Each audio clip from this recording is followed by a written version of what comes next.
Alright guys, got the engine built. Parts come in quicker than I thought they was going to come in, so I was going to rub some silver on the chassis and body, but parts started coming in, so I started building the motor and we got her done. If you want to stay tuned, I'll show you some tips and tricks on re-ringing the engine. If you want to know how to rebuild the engine, you can look back. Last November I done like several videos on that 496 stroker motor I put in the Falcon. I got a lot of details about how to build the engine, and if you look down below the video here in the descriptions, I got a link to that playlist, the 496 stroker engine build, so you can look at that to see some specifics on building the engine. But I do show some things on this engine that I didn't show on that one that has to do with re-ringing and not boarding with new pistons, so check that out. One thing I want to mention, if you got an engine with flat tappet lifters, in other words not roller lifters, an old school engine like this, first thing to know, when you put a new cam in, you got to put new lifters with it, or the cam won't last no time. And plus you got to put zinc, or you got to have oil with zinc in it. And here's a zinc additive, and it says right on the bottle, put a bottle in the engine on break-in, and for maximum protection put a bottle in every oil change. And a lot of the flat tappet manufacturers say you need to run zinc in the oil all the time. Problem with that is, when you go to the store to buy motor oil, they don't have zinc these days because they don't make flat tappet engines anymore. And so you have to really shop hard to find oil with zinc in it, or you have to put this additive in it. So I would recommend, even if you change your oil, put a zinc additive in it if you got flat tappets, even if you're not breaking it in, if you're just changing the oil. So yeah, that. Well, when you see Rat Rod Bob's shop like this, like somebody dropped a bomb up in there, you say, well, Rat Rod Bob's getting something done now. Yeah, getting something done, making a mess. Looks like a nightmare up in there, don't it? But actually, this is a little building right here with dreams come true. The first thing most engine builders do is, when they pull a head off an engine, they'll take their fingernail right there and they'll feel for that little ridge, see how much wear is in the cylinders. You can see it on that one where I honed it a little bit just to show the ridge. And that ridge, that's where the top ring comes up to right there and goes back down. So right this here, the top of the ring, it don't come up there, and that's just part of the piston comes up in that area. So if you're going to bore your engine and put new pistons, you don't have to worry about it. But if you're going to re-ring it, you need to cut that ridge out. That's a ridge rammer. That's one model of a ridge rammer tool right there, made for cutting that ridge out. And the reason why you got to cut it out is, when the engine gets wore, especially like this one, the bearing gets wore, rod bearing gets wore, top ring gets wore, and maybe that ring don't come up quite as high as it did when it was new. And if you go back in with new bearings and new rings, it's going to come up and hit that ridge right there, the top ring. And what that's going to do,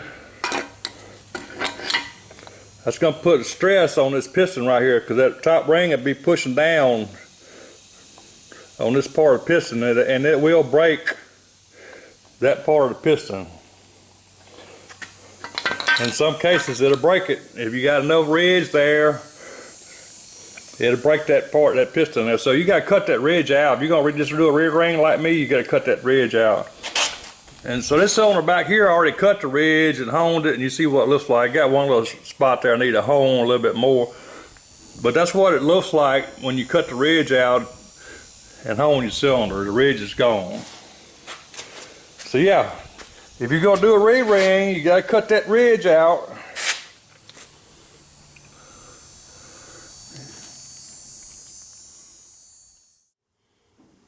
Scat crankshaft from Speedway. They sprayed some sticky stuff on there to keep corrosion down. I cleaned that off. I still gotta wipe it down good. But man, this thing looks like it's built. This is a nodular crankshaft, which is stronger than the old cast crankshaft come from the factory. And if you look at the way it's made, it just looks a lot better. Looks a lot better. I mean, this here is all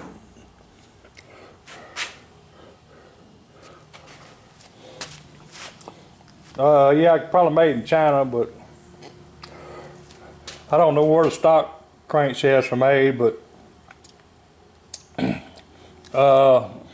this one looks a lot better to me.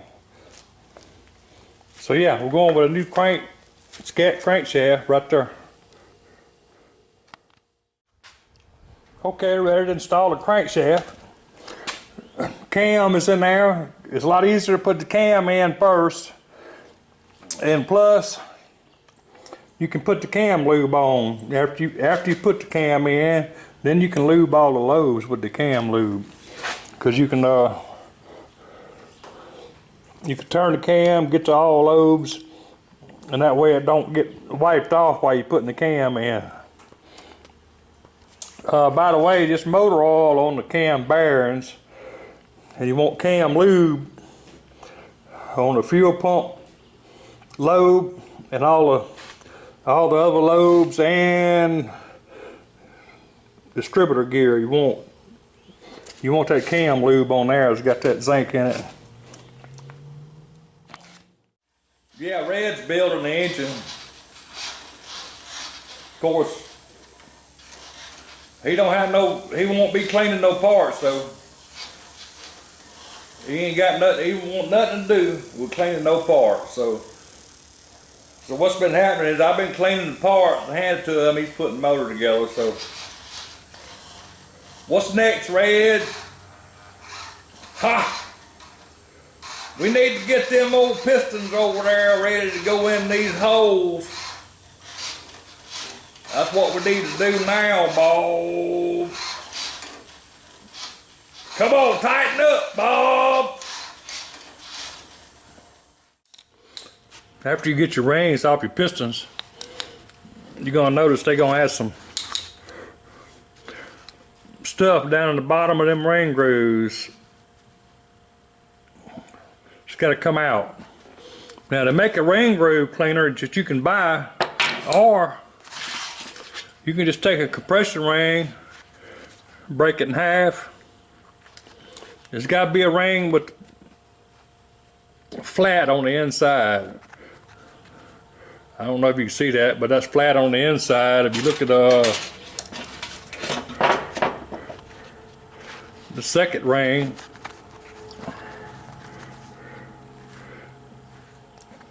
it's got a bevel on the inside. You don't want to use the one with the bevel, you want to use one with the flat. And you take that flat side, you gotta have some gloves on because the rings will cut you.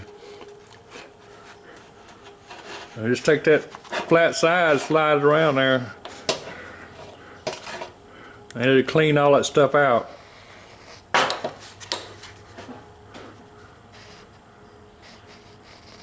See it come out of there? And when you see bottom shiny at the bottom of that ring groove, you're good shape.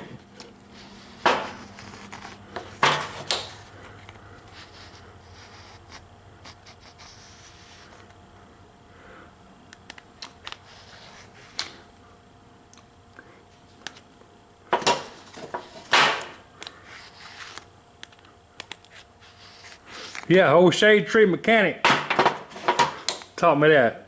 My big brother. Yeah, you just take a ring, break it, and clean them ring grooves with that. And the reason you got to do that is because when them rings get wore, they start expanding out a little bit, and they let that carbon get on the inside, get behind that ring. And if you don't clean them out when you put the new ring on it, the new ring won't squeeze down tight enough, and it'll be a bind in the cylinder. It'll do a lot of damage. So you got to, if you're gonna reuse the pistons, you got to clean out all that carbon out of them ring grooves. Just another FYI. Yeah, these pistons cleaned up pretty good. We got the ring groove clean. Yeah, they're in good shape. Nothing wrong with these pistons. Nothing wrong with these pistons at all. We in good shape. So now we gotta get some rings on them, get them ready to punch in the holes. Just in case you're worried that this engine needs to be bored out, check out this ring gap. I don't know if you can see it or not, but it's 19 thousandths. So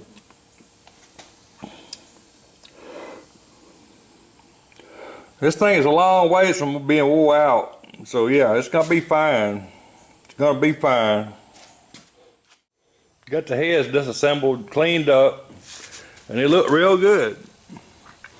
Wasn't no burnt valves, no bent valves, no problem. Valve guides is not wore out. So now all I got to do is lap in the valves and put them back together. I'm gonna show you how to do that redneck way.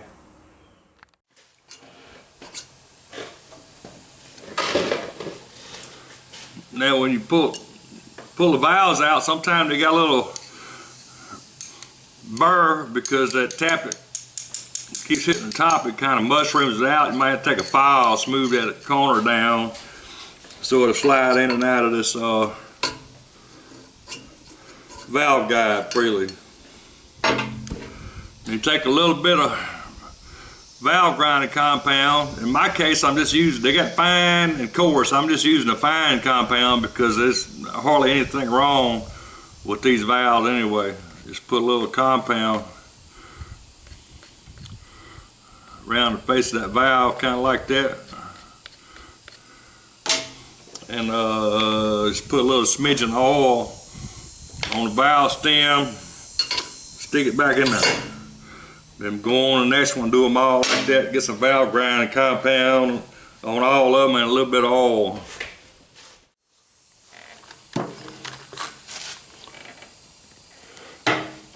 Yeah, just put the drill on the stem.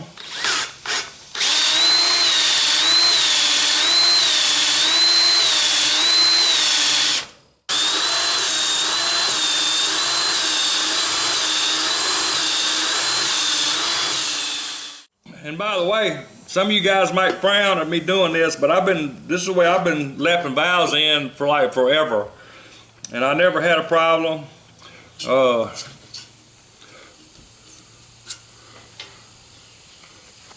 As you see, that drill ain't made no phase whatsoever on that valve stem, so it's not hurting the valve stem. Now you can see the valve seats are perfectly, they're good. You can look around them and see it's got good contact all the way around. So we got the valve, already done the exhaust valve too. And you can see that seat there is perfect. So put these back in the same holes as you lap them in. Probably a good idea. Them two's ready. Yeah, I got sick and tired of using this valve spring compressor, man. This thing here is for like when you're doing a motor in the truck or car or whatever. I mean, this is a pain in the butt. So I got online, said, well, I'm gonna buy one, and I got seen one that's made something like that. I said, shoot, I could make that, because it was like 40, 50 bucks. I said, man, I could make that, won't cost me nothing. So I got me a piece of 1/4 inch plate and shaped it up a little bit, 1/2 inch rod, and the way it works is just one of the nuts I round off the edges on the bottom side. Put that nut on there like that, and you got your valve spring compressor. Makes life a lot easier. Yep, homemade valve spring compressor, why not? Okay guys, I guess the transmission build is next. So yeah, we've got the engine ready to go in. A couple of minor things to do to it, but it's built. Should be good to go. All right, appreciate you.